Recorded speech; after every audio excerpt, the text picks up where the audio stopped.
I was wrong with Coins.ph. So if you've been looking for a crypto exchange, yung local, well, in this video, I'm gonna share with you yung mga updates about Coins.ph and if this may be something that you might wanna consider if gusto mo mag-invest in cryptocurrency. So yeah, let's get started.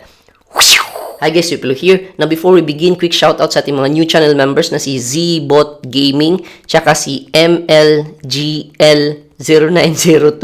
Okay, so thank you so much. And of course, yung mga existing natin channel members. Now if you wanna support this channel, there's a link down in the description. You can also become a channel member to support this channel. Now, in my previous video, I actually did an experiment comparing yung mga fees ni GCrypto by GCash, GoCrypto by GoTime, tsaka yung Maya Crypto. Tapos, chinek natin yung mga fees and kinumpare din natin ito with a global exchange. Now, the reason bakit hindi ko in-include si Coins.ph doon kasi hindi ko siya ginagamit. So, si GoTime kasi favorite digital bank ko yan. Si Maya, ginagamit ko rin siya as digital bank. At the same time, si GCash, ginagamit natin yan for regular transactions. So, might as well invest ako ng crypto dito sa mga exchanges na ito. However, based on sa previous video, maraming mga nag-comment na you should check Coins.ph kasi marami ng mga updates. Kaya, in this video, yan yung gagawin natin. So, I'm gonna share with you yung mga updates ni Coins.ph, tapos compare din natin yung fees, and if it's worth investing ba crypto using Coins.ph. So, yeah, let's get started.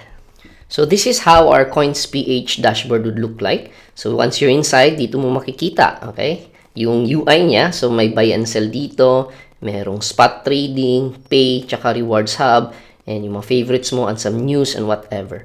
Okay? So, sa buy and sell dito, this is like auto-convert siya.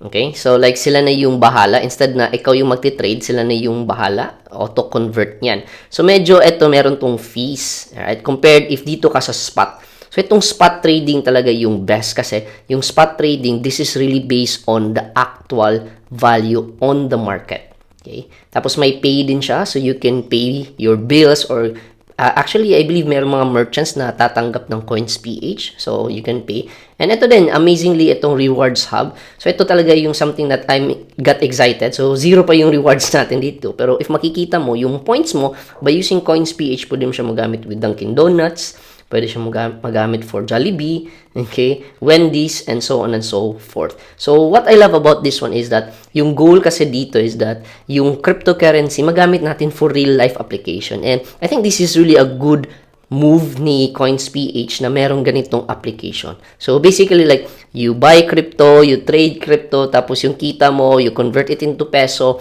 you get rewards, and yung mga rewards mo, pwede mong gamitin sa mga actual, okay? Jollibee, Dunkin' Donuts, and whatsoever. So, this is really, really a good move. Tapos dito makikita mo yung mga prices sa baba. So, favorites natin, the big crypto, like Solana, BNB, okay, Ethereum, Bitcoin, and meron tayong Ronin dyan. Okay, so we're currently looking at that. Makikita mo yung all. And so far, amazingly, sobrang dami din na mga crypto that's already listed in Coins.ph. So this is really, really good. Okay, so however, may mga crypto dito na I'm also investing in na wala. Okay, but this is really a good start. Kita mo rin yung gainers and losers. Okay, and then dito sa trade. So dito sa baba, ito yung tinatawag na spot trading. Okay, so dito ka pwedeng bibili. So like USDC, PHP. So from your peso, convert mo to US dollar. Meron din dito Bitcoin to PHP. So from your PHP, you can buy or sell Bitcoin. Alright. And then, basically, ano pa ba nandito? May Ethereum. Meron din dito mga pairs na USDT. Okay, so US dollar. This is like from Tether. And USDC naman, this is Circles USD. So, itong mga USDC, USDT, these are stable coins. They are pegged to the US dollar talaga. So, ano yung value ng US dollar? This is a cryptocurrency version ng US dollar. Alright? And then, next is Discover. So, dito, medyo konti pa lang yung mga perks nila. Yung rewards hub, may referral, may buy load, pay bills, okay, launch pool. Meron nga ditong online lending din, di ba? So, ito yung first reason why bakit hindi ko siya ginagamit kasi sobrang konti lang talaga ng features niya. So, yung goal lang talaga ni Coins.ph is for crypto purposes lang talaga. Kaya, I decided na hindi ko na siya gamitin kasi may GCash naman, may Maya naman, may GoCrypto din in GoTime. Pero later, pakita ko sa inyo, worth it ba mag-open ng Coins.ph? And of course, dito makikita mo rin yung portfolio mo. Alright, so dyan. So basically, when you ask me, medyo in terms of like interface-wise, konti pa rin yung mga perks nila. Pero later, yung nagustuhan ko talaga is yung may spot trading na talaga siya. So like you can buy based on the actual market. So ngayon, let's check.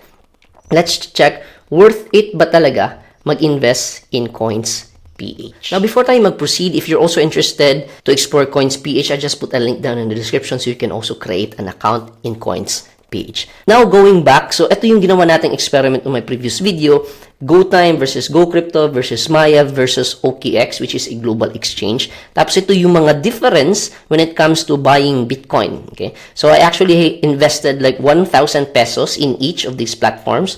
GoTime, GCash, Maya, OKX P2P, okay, person to person or peer to peer. And I also did OKX to GCash. So I bought in GCash tapos sinend ko in OKX. So I invested 1,000 pesos buying Bitcoin. Tapos ito yung mga Bitcoin na nabili ko. So this is the actual Bitcoin. Okay? So 000, 2050, 000, 20655, and so on and so forth. Ito naman yung ideal. So ideal in the sense na if you buy Bitcoin on the spot market, ito sana yung makukuha mo. And so far, if you notice dito, si GoCrypto, 1% yung difference. Si GCash, okay, GCrypto, 2.25%. By the way, this is still buying, ha? And then si Maya, 2.61%. And OKX P2P and OKX GCash, 0.25 and 0.26. So, if you notice, yung global platform talaga, yung pinaka-minimum when it comes to fees or difference. Now, again, this is buying pa lang. So, just like foreign exchange, when you buy, mas mahal. Tapos, if ibebenta mo, mas mura yung benta. Okay? So, meaning, most likely, madudouble pa to. So, this is like 2% in fees. This is like almost 5% in fees. Ito naman, 5% in fees. Okay? So, yan yung mga fees nila. So, ngayon, let's check yung Coins PH when it comes to its fees. Okay? So, again, this is how the dashboard would look like. And then, by the way, ito din, na-amaze din pala ako. So, this is something that I'm also amazed kasi I made my account fully verified. So, enhanced verified siya. And sobrang laki. Okay?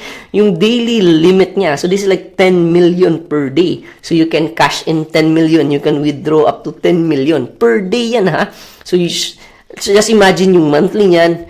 Tapos yung annual, billion na, billion. So, this is really crazy. This is really good move. Kasi, again, alam natin in crypto, sobrang, pwede ka talagang papaldo in crypto. Okay? So, marami tayong mga nakilala na kumikita talaga ng malaki. So, this is really good na medyo malaki yung mga limits na nilagay nila dito. Now, when it comes to cashing in, so marami tayong mga different options to cash in. So, may mga e-wallets, merong banks, meron din remittance center. Okay? Pero, of course, yung convenient para talaga sa akin is InstaPay. So, what I did is just cash in. Okay? So, dito, cash in, deposit yan. Ito naman, you could also receive crypto. So, this is one of the advantages with Coins PH kasi you can receive and send cryptocurrency. So, another platform that can do this is GCash. Okay? Tapos, si Maya tsaka si GoTime, they can actually send and receive crypto. So, Coins PH, this is also very good na makaka-receive sila ng cryptocurrency. But what I did dito is nag-cash in ako. Tapos, what I just do is yung InstaPay. So, I did InstaPay from my GoTime account. Okay, I funded yung Coins PH ko. So, yun, transaction, I received 1,500. So, I tested 1,500. Tapos, check natin yung fees. Now, as I mentioned dito, meron silang spot trading. Okay, so dito lang sa middle part. So again, yung spot trading, this is the actual price in the market. Okay, so like, wala na siyang spread. Kung ano yung price talaga sa market, yan yung mabibili mo.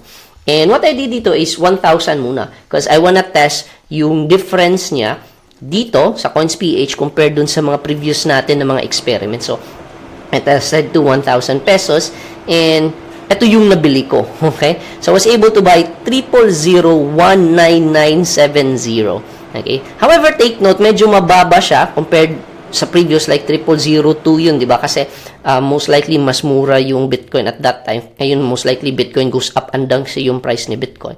But, here's the crazy part. When I compared it on the CoinGecko PH, CoinGecko, this is not PH pala, CoinGecko na website. So, etong CoinGecko, they track yung actual talaga based on the spot market.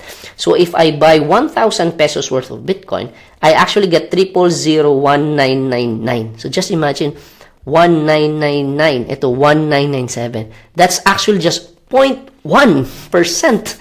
in difference. So, parang walang fees. So, this is so crazy. Mind blown talaga ako.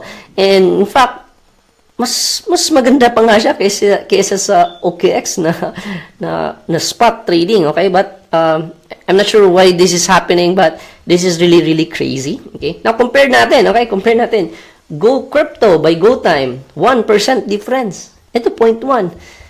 GCash 2.25, 2.61, Maya, OKX P2P 0.25, OKX 0.26. So this is so crazy. This is really mind-blowing. This is really a good job for CoinsPH. Okay? So, ngayon, since meron na tayong crypto in CoinsPH, the problem kasi is, sa CoinsPH, wala kang magagawa doon. Like, you just buy and hold. Okay? Hindi kikita ng interest yung crypto mo. So, what I did is that, from CoinsPH, ita-transfer natin sa OKX. So, OKX is a global platform, which I'm also currently using to earn interest. Okay? So, basically, dito kasi sa earn nila, it's like parang simple lend, ipapalend, and other people can borrow that money, and in return, kikita ka ng interest. So, at least dito, ikaw yung nagpapautang. Okay? So, what we need to do is we transfer yung Bitcoin natin, yung crypto natin, from CoinsPH to OKX. So, I actually use Lightning Network. So, just imagine, CoinsPH, meron silang Lightning Network. So, Lightning Network, basically, this is to make Bitcoin transaction very fast. Kasi from Bitcoin blockchain, okay, sa blockchain ni Bitcoin to another Bitcoin address, medyo matagal yung verification nila. So, they did a technology called Lightning Network para mabilis na yung transaction. However, here's the something talaga na I really, eto talaga na nakakagalit talaga to, or dito talaga ako medyo na-disappoint kasi kailangan mong ilagay okay, yung details ng papadalhan mo. Okay? So, let's say, magpapadala ka sa friend mo, ilalagay mo dito, okay?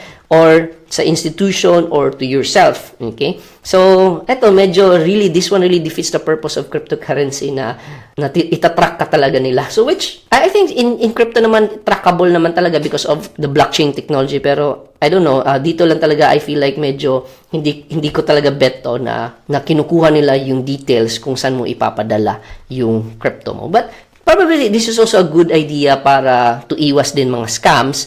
But, this is something na hindi ako medyo bet, okay? So, but, however, using the Lightning Network, okay, Lightning Network, I sent Bitcoin. So, if you notice dito, ito naman yung OKX, this is my CoinsPH. If you notice, this was sent 7:55 a.m., okay? And na-receive ko siya 7:57 a.m. in my OKX. So, that's just around 2 minutes. Sobrang bilis niyan. I remember back then, nagsisend ako ng Bitcoin, okay? From one Bitcoin address to another Bitcoin, it takes like around 30 minutes. And meron pa nga, if sobrang busy, especially nung bull market, okay? Nag-bull market, it took 4 hours before ko na-receive yung Bitcoin. So, this one is really, really, really good. Okay? So, ngayon, I've transferred my account from...